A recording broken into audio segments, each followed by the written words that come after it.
쓸모와 최근 인도네시아 장관단이 국내에서 돌연 중요한 일정을 취소해 논란이 되고 있습니다.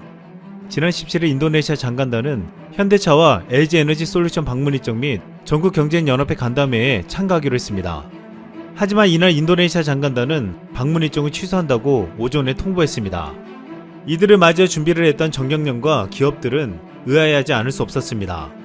인도네시아 장관단은 방역 관련 절차를 마치지 못한 것에 대한 우려 때문이라고 했지만 갑작스런 불참에는 미심쩍은 이유가 있다고 추측되었습니다.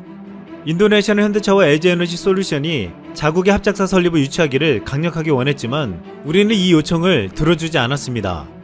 현재 인도네시아 정부는 양산은 물론 2차 전지 소재 개발에 주력하는 포스코까지 묶어 거대한 전기차와 수소차 생산기지를 만들려고 하고 있습니다. 정부 차원에서 현지에 협력법인 생산공장부지도 이미 마련했을 정도였습니다. 그런데 해당 프로젝트가 한국 측에서 추진을 머뭇거리자 인도네시아는 예정된 일정을 참석하지 않은 것으로 관측되고 있습니다. 현재 현대차는 그동안 동남아시아를 장악한 일본의 자리를 빼앗겠다며 그 거점 기조로 인도네시아를 선택했지만 인도네시아의 무리한 요구에는 선을 긋고 있습니다. 우리가 인도네시아를 이렇게 경계하는 데는 아시다시피 중요한 이유가 있습니다. 인도네시아는 이미 KFX 사업에서 한국을 골머리하게 만들며 신뢰를 잃은 바 있습니다. 최초 우리가 KFX를 만들면서 인도네시아와 공동개발을 추진했는데 인도네시아는 돈이 없다며 분담금을 제대로 내지 않았습니다. 또한 최근에는 프랑스의 라팔 전투기를 사겠다는 움직임에 우리를 당하게 만들고 있습니다. 이제 인도네시아가 KFX에서 발을 빼고 라팔을 사려는 게 아니냐는 말까지 나오고 있습니다. 정부 관계자는 인도네시아가 이미 KFX 사업에 2272억 원을 투자했는데 이제 와서 공동개발 계획을 뒤집기는 어려울 것이라며 외신 보도를 비롯해 인도네시아 측의 의중도 함께 파악하고 있다고 말했습니다. 하지만 방산업계에서는 인도네시아의 이탈 가능성에 대해 설마 하는 정부 당국과 달리 기정사실로 받아들이는 분위기가 되고 있습니다. 만약 인도네시아가 현재 5천억 원에 밀린 분담금을 갚지 않고 발을 뺀다면 수출 물량이 그만큼 감소하고 한국의 개발비 부담은 더욱 커질 것으로 보이고 있습니다. 인도네시아는 한국에게 엄청난 투자를 요구하면서도 신뢰는 지키지 않았습니다. 그런데 최근 인도네시아가 중국에 신뢰를 보내면서 뒤통수를 맞는 상황이 벌어졌습니다. 최근 영국, 미국, 캐나다 등 많은 선진국들이 화이자 백신을 앞다투어 도입하고 있습니다. 그런데 인도네시아는 선진국들은 거들떠보지도 않는 중국 백신 시노백을 선택했습니다. 인도네시아는 자체적으로 시노백으로부터 97%의 면역 효과를 보았다며 최근 120만회 분량을 들여왔습니다. 또한 인도네시아는 시노백과 4천만 회분 공급 계약을 체결한 상태입니다. 인도네시아는 이렇게 중국 백신을 선택했지만 우리나라를 비롯해 서구권 국가들이 중국 백신을 신뢰하지 않는 이유는 중국은 임상시험 결과를 발표하지 않고 있기 때문입니다. 또한 시노백은 지난달 브라질 임상 3상 시험에서 사망자가 발생해 임상이 중단되기도 했습니다. 또 다른 중국 백신 시노팜은 페루에서 최근 팔마비 증상이 발생돼 중단되기도 했습니다. 지난 9월 시노백은 베이징에서 외신 대상 백신 설명회를 열고 미국과 유럽 등을 포함한 전세계 백신을 제공하는 것이 목표라고 당당하게 말했습니다. 하지만 이날 공장을 둘러본 일부 외신은 공장의 직원 수도 적고 직원의 숙련도도 낮아 보였다고 보도했고 충격적인 것은 생산라인 직원들 가운데 장갑도 끼지 않고 앰플을 다루는 모습도 포착되었다고 했습니다. 인도네시아는 지금 이 중국의 시노백을 가지고 와 대규모 접종을 하겠다는 것인데 인도네시아는 다른 나라와 달리 젊은 층에 먼저 투여해 집단 면역을 추진하겠다고 했습니다. 미국, 영국을 비롯한 상당수 국가가 사망 위험이 높은 고령층에 먼저 투여하는 것과 정반대였습니다. 인도네시아는 가장 활동적이고 외부에 노출된 인구 집단이 먼저 접종을 하면 다른 집단을 보호할 수 있는 요새가 형성된다는 논리를 폈습니다. 그런데 인도네시아 보건부 장관은 지난 10일 기자회견에서 충격적인 발표를 했습니다. 60세 이상 노인과 지병이 있는 사람들, 임신한 여성은 백신 접종에서 후순위가 될 것이다. 코로나 백신이 이들 집단에게 안전하다는 데이터가 없기 때문이라고 밝힌 것입니다. 이것은 인도네시아 당국도 지금 중국 백신이 안전하지 않을 수 있다는 것을 알고 있다는 것을 보여주고 있습니다. 그런데 자신들의 백신이 부작용이 하나도 없고 안전하다고 자랑했던 중국이 예상치 못한 행동을 보여줬습니다. 중국이 화이자 백신 1억 도스를 구입했다는 것입니다. 많은 이들은 중국은 자체 백신이 있는데 왜 화이자 백신을 샀는지 의아해했습니다. 한 네티즌은 중국이 화이자 백신 1억 개를 산 것은 9천만 명에 달하는 공산당원들이 맞기 위해서가 아니냐고 추측했습니다. 중국은 자신들의 백신이 최고라며 인도네시아를 비롯해 다른 나라에 팔고 있지만 정작 자신들은 자국의 백신 대신 다른 백신을 찾았습니다. 네티즌들은 이를 두고 중국이 중국했다라고 표현했습니다. 홍콩에서는 중국 백신 시노백을 접종하면 돈을 주자는 제안까지 나왔습니다. 홍콩 친중파 국회의원들은 시민들에게 백신 접종에 대한 동기부여를 하지 못하면 홍콩은 끝장난다며 시노백 백신을 맞으면 3,000에서 5,000 홍콩 달러, 한화로 약 42만원에서 70만원의 현금을 주자고 했습니다.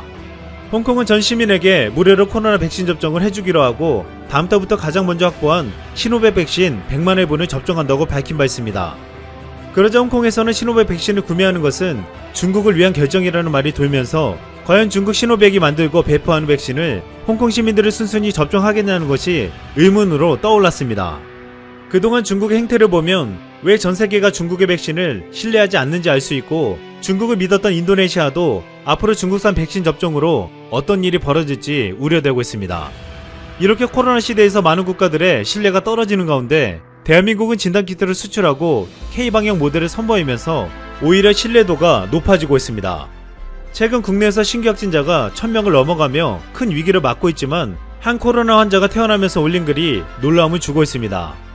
이 환자는 확진 후 병원에 입원해 37일간의 치료를 받고 완치되어 격려와 응원을 받으며 퇴원했습니다. 그런데 퇴원하는 날이 다가오자 그동안 나왔을 병원 비용에 덜컥 겁이 났습니다. 하지만 그는 진료비 내역서를 받아들고 깜짝 놀랐습니다. 총 1,500만원이 넘는 병원비였는데 본인 부담금은 단돈 만원에 불과했기 때문입니다. 이 환자는 이 명세서를 보고 대한민국 국민으로 살고 있다는 것이 너무나도 감사하다고 말했습니다. 순간 대한민국이 최고의 복지국가로 여겨졌다는 것입니다. 한때 한국인들을 선망했던 북유럽의 복지 천국이라 불렸던 스웨덴은 지금 한국과 비교되고 있습니다. 한국의 방역 모델과 정반대로 느슨한 방역 지침으로 코로나가 확산되어 버리자 스웨덴의 노인 요양 시스템은 완전히 무너져 버렸습니다. 코로나로 인한 스웨덴 사망자 절반 가까이가 요양원에서 발생한 것입니다. 결국 전문가들은 스웨덴 집단 면역 실험의 희생자는 노인이었다고 말하고 있습니다. 또한 전 세계에서 최대 확진자가 나오는 미국에서는 한국에서처럼 검사 확진, 음압 병실 등을 이용하면 바로 억 단위 영수증이 날아올 것이라고 했습니다. 결국 미국에서 가난한 이들은 코로나에 감염되어도 병원 문턱을 넘어오지 못한다는 것입니다. 그래서 이들은 미국에서 자신과 가족을 지키는 방법은 마트에서 식량과 탄약을 사놓는 것이라고 말했습니다. 코로나 시대 대한민국의 국민건강보험은 놀랍다는 말을 들었습니다. 최근 조사 결과에서 우리 국민이 국민건강보험에 대한 긍정평가가 92.1%가 나왔습니다. 이번 코로나 같은 국가 재난 상황에서 국민건강보험이 있어서 안심이 되었다는데 긍정응답이 가장 많았습니다. 코로나 시대 한국은 전세계 국가들에게 더욱 신뢰받는 나라가 되었고 진정한 위기에 강한 모습으로 대한민국의 위상이 점점 높아져 가고 있습니다. 이상 쓸멍이었습니다.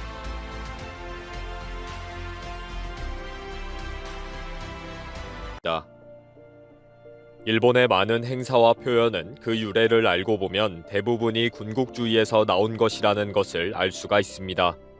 일본에서 지금도 국민들을 군대의 쫄병 정도로 다루는 정치가 아직도 여전히 활개를 치고 일본인들은 스스로 국가에 충성하는 꼴을 보여주고 있습니다.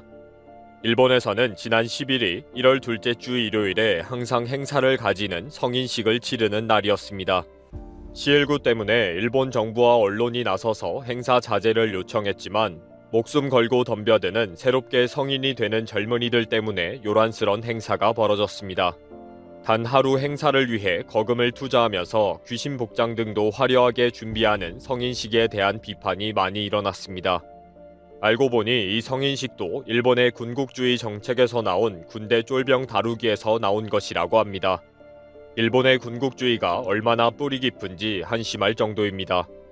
일본 성인식의 유래와 언터처블 사고뭉치 행사가 되어버린 현실까지 알아보았습니다. 한국은 군국주의 일제 잔재를 제거하기 위해 많은 노력과 변화를 시도했습니다. 한국은 지난 1996년 국민학교를 초등학교로 이름을 변경했습니다. 일제감정기 때 소학교를 국민학교로 부르라는 일왕의 칙령이 내려지고 국민학교 학생들은 1941년 태평양 전쟁에 동원되었습니다. 일본에서 국민학교의 정확한 유래는 독일어 볼크스 슐레에서 나온 것입니다. 일본 제국이 나치 독일과 긴밀한 관계를 맺으면서 독일의 제도를 도입하는 과정에서 채택된 표현입니다.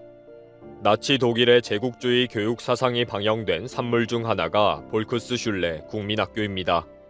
그리고 이제는 유치원을 유아학교로 변경하기로 합니다.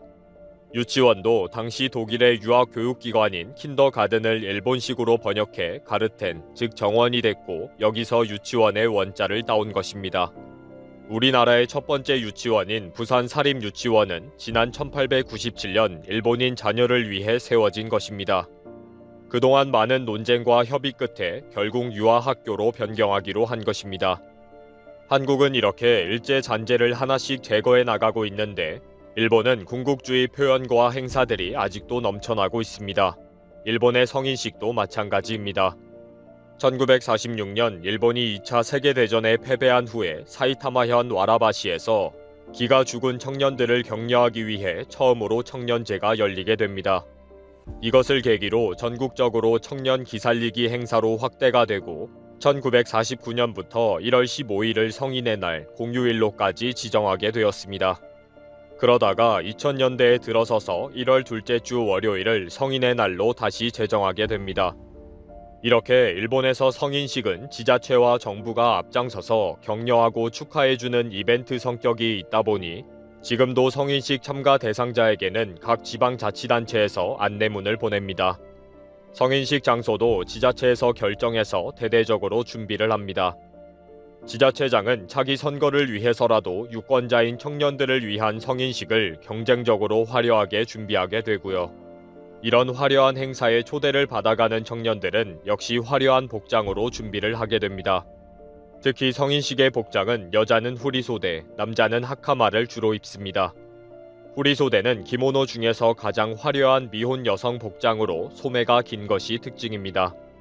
대여를 할 경우에는 10만엔, 약 105만원까지 하며 머리 장식과 화장 등까지 하면 최대 50만엔, 약 527만원까지 합니다. 남자들은 일본 대학 졸업식에서 흔히 입는 하카마를 주로 입습니다. 가장 화려한 복장을 만드는 곳은 2년 전부터 대금을 선납해 두어야 할 정도이고 막상 성인식이 다가오는데 업체가 폐업을 하고 사라져버리는 사회 문제가 생기기도 합니다. 또 성인식을 마치고 음주 가무와 폭력과 교통 방해 등이 당연하게 벌어지고 있으며 이날은 경찰들도 눈 감아주는 것이 당연하게 자리를 잡습니다. 이러다 보니 더 엄청난 사건들이 날이 갈수록 발생하고 있어서 사회 문제화가 된 지 오래입니다. 행사장에서 시장이나 지사가 연설을 할 때 술병이나 신발을 던지는 사례도 있었고 술집에서 행패를 부리고 경찰관에게 폭력을 행사하는 일도 벌어져서 이제는 폐지해야 한다는 의견까지 나오고 있습니다. 그러나 다음 선거를 생각해야 하는 지자체장은 폐지 결정에 절대 동의를 하지 않다 보니 문제점만 계속 쌓여가고 있습니다.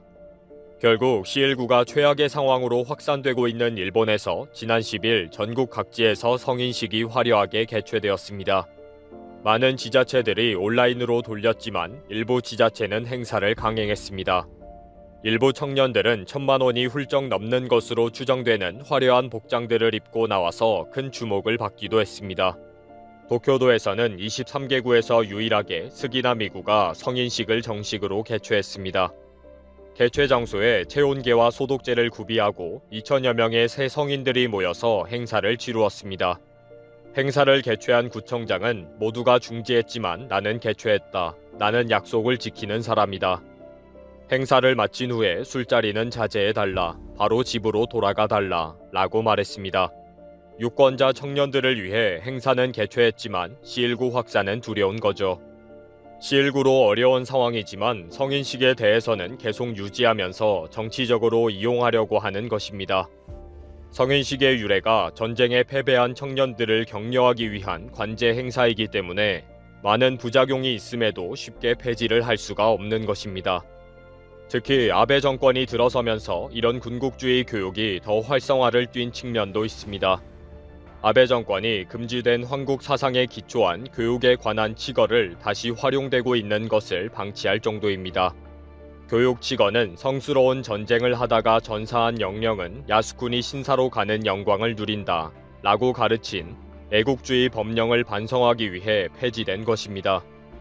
그러나 결국 아베는 2006년 12월 교육기본법을 국가에 대한 봉사와 충성을 강요하는 국가주의적 가치를 중시하는 방향으로 개정했습니다. 그리고 아베는 2차 집권 이후 교육기본법을 더욱더 극우적인 방향으로 계속 수정해 나갔습니다. 그리고 급기야 아베 정부는 군국주의 상징의 하나인 교육치거를 학교에서 학생들에게 가르칠 수 있다는 방침을 확인해 주었습니다. 또 교육치거 사용에 이어서 학교에서 총검술을 가르칠 수 있도록 교과목에 넣었고요. 학교 교육을 통해 유치원생부터 초중고등학생들을 계속적으로 야스쿠니 신사에 가고 싶어하는 맹목적인 군국주의 인간으로 세뇌시키고 있는 것입니다. 일본의 많은 행사와 정책들이 아직도 한국 신민을 양성하기 위해 국민들을 군사대국 일본의 쫄병으로 만들고 있습니다. 전 세계에 없는 일본의 성인식도 많은 부작용과 문제점을 가지고 있는데도 불구하고 지자체와 일본 정부가 나서서 적극 개최하고 있는 이유이기도 합니다. 단 하루 성인식을 위해 1,000만 원 가까운 돈을 허비하고 문제를 일으켜도 방관하는 국가가 어디에 있을까요? 오직 군국주의 일본